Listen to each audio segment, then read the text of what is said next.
Olá pessoal, sejam bem-vindos a mais um vídeo do nosso canal Marisson Fraga. É um prazer imenso ter você por aqui. O vídeo de hoje é mais um vídeo da nossa série Respondendo a Haters e a Inscritos. E eu tenho uma pergunta de uma inscrita aqui muito interessante, a gente vai refletir sobre isso, tá? Mas antes eu queria te falar o seguinte: se você estiver acompanhando a gente lá no Instagram, nós estamos entrando numa nova fase aqui no nosso canal. Então eu estou reestruturando a agenda de postagem aqui do canal e estou nomeando, né, a nossa série de vídeos. Então nós vamos entrar numa nova fase aqui no canal, onde eu pretendo postar 3 vídeos por semana. Eu já fazia tempo, né, que eu queria reestruturar essa dinâmica de vídeos aqui no canal. A partir de agora, segunda-feira, a gente tem aula de psicanálise aqui, dos conceitos psicanalíticos e tal. Na quarta-feira e na sexta-feira eu vou deixar de surpresa para você que vai estar seguindo a gente lá no Instagram, tá? Então eu vou fazer a postagem lá para você saber quais são os vídeos que a gente vai postar na quarta e quais são os vídeos que a gente vai postar na sexta-feira. Qual é o estilo do vídeo, qual é o formato do vídeo, né? E aí eu tenho certeza que vai ser bem interessante para todo mundo, inclusive para mim, porque eu estou reorganizando aqui a minha agenda para dar conta de tudo, tá? Então vamos à pergunta da Luciana Galhardo, tá? Ela perguntou o seguinte: que história, cada vez mais acho que essas histórias são mais corriqueiras do que parecem. No caso, ela está falando aqui, ela está comentando no vídeo que a gente postou sobre o caso Catarina.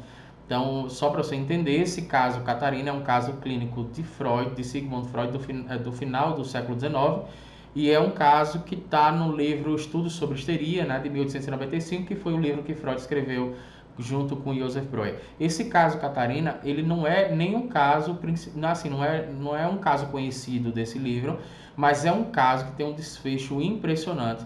E se você se interessar, eu tenho certeza que se você assistir esse vídeo até o final, você vai perceber o reviravolta que esse caso dá no final. Não é um reviravolta, mas assim, o desfecho dele, a descoberta do final desse caso, torna um caso extremamente interessante.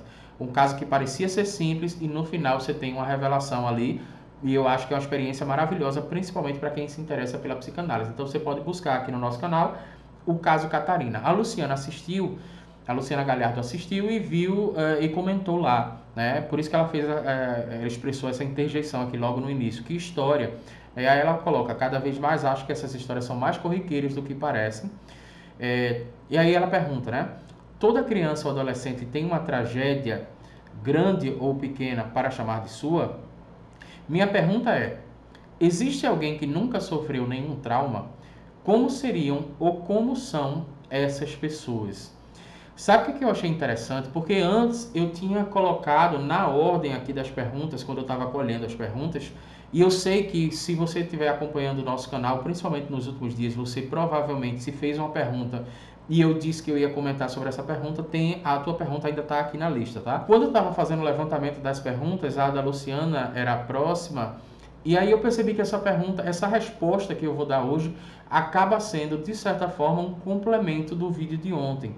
Porque no vídeo de ontem eu falei sobre uma dimensão de sofrimento e angústia e infelicidade que existe quando há uma influência do outro no eu.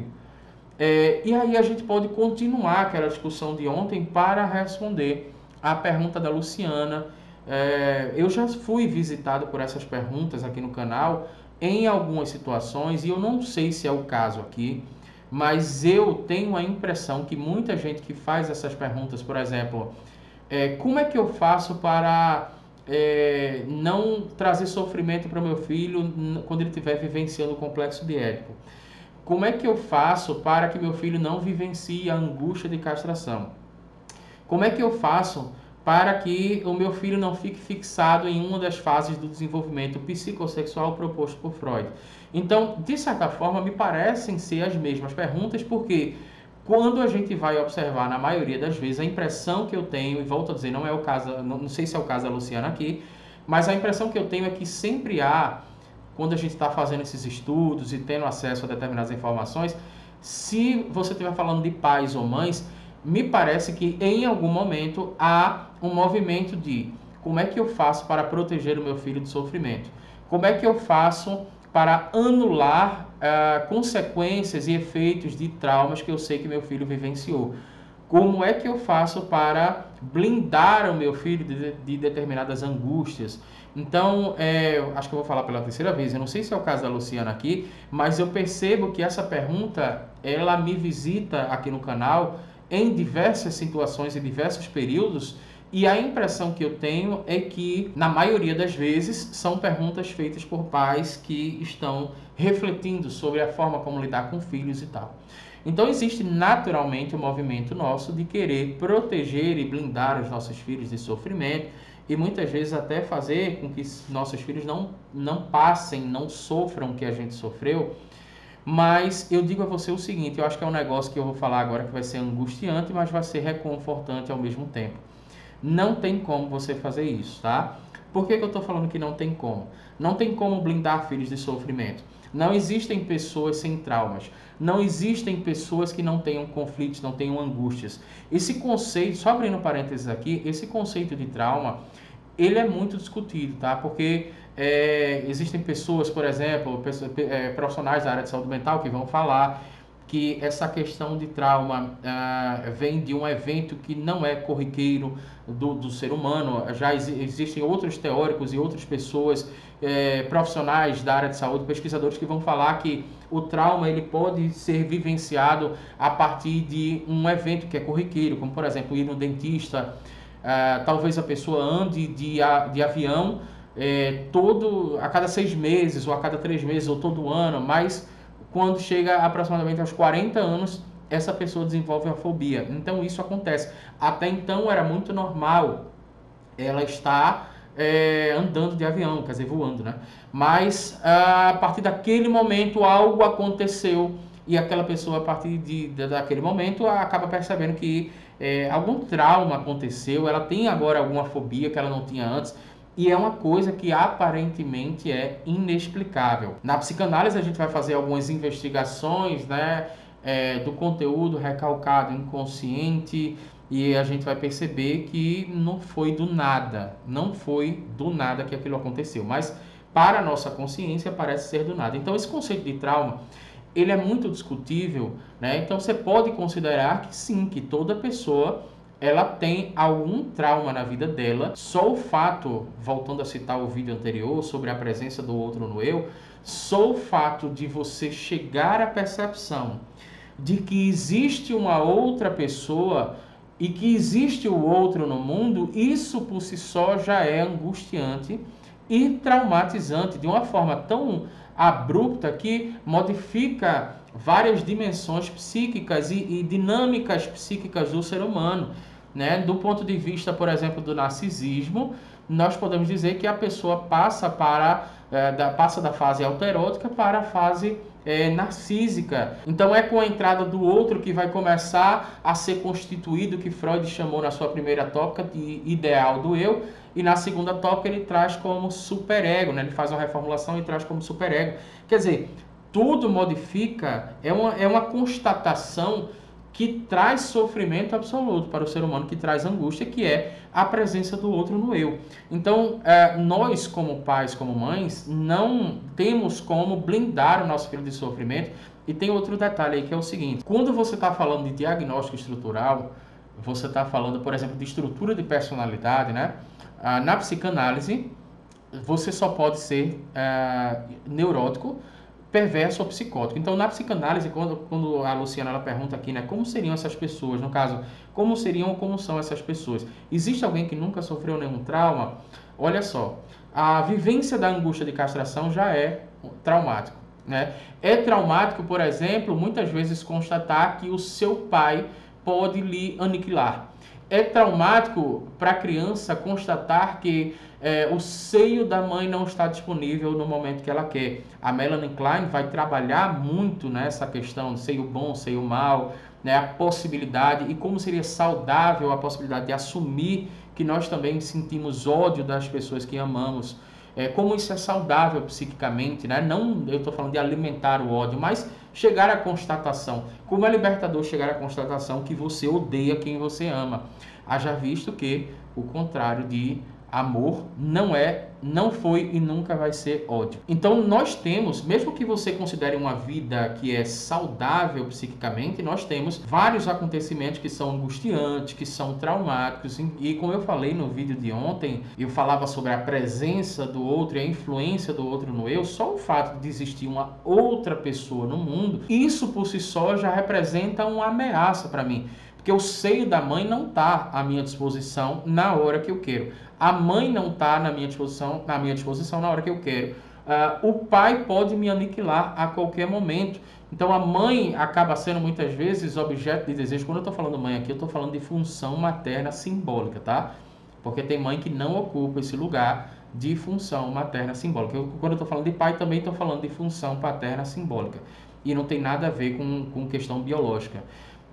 Então, assim, a mãe sendo objeto do meu desejo e eu podendo ser aniquilada pelo pai, todo esse complexo, essa angústia de castração, esse complexo de Édipo já é por si só algo completamente traumático. Na adolescência também acontece muita coisa traumática, né? E o trauma muitas vezes não está no fato, mas está na forma como a pessoa percebe aquele fato. A palavra, eu já falei isso aqui no canal, a palavra adolescente vem do grego dolescere, que significa crescer com dores. Então, na adolescência existem muitos conflitos, existem muitas angústias, busca pela identidade, e quem eu sou, eu não sei quem eu sou, mas eu só sei que eu não sou isso que meus pais disseram que eu sou, e muitas vezes é um momento de rebelião que é muito saudável para o psiquismo do adolescente, e os pais lidam muito mal com isso. É um movimento que o adolescente faz buscando a sua própria identidade, de rejeitar as sugestões dos pais, de achar que os pais não sabem absolutamente nada, porque ele está fazendo esse movimento, né, de criar e entender e subjetivar a sua própria existência nesse mundo. Então, nós passamos numa vida que é considerada saudável psiquicamente por diversas situações que são traumáticas e angustiantes em sua constatação. Como eu estava falando, na psicanálise ou você é neurótico, ou você é perverso, ou você é psicótico. Isso depende muito da forma como você vivenciou as suas relações edipianas, como você vivenciou a angústia de castração. Então, se você vivenciou, por exemplo, aceitando a possibilidade da castração, você é um neurótico. Se você vivenciou isso denegando, no caso, ou renegando a ausência do falo da mãe, você é perverso. E se você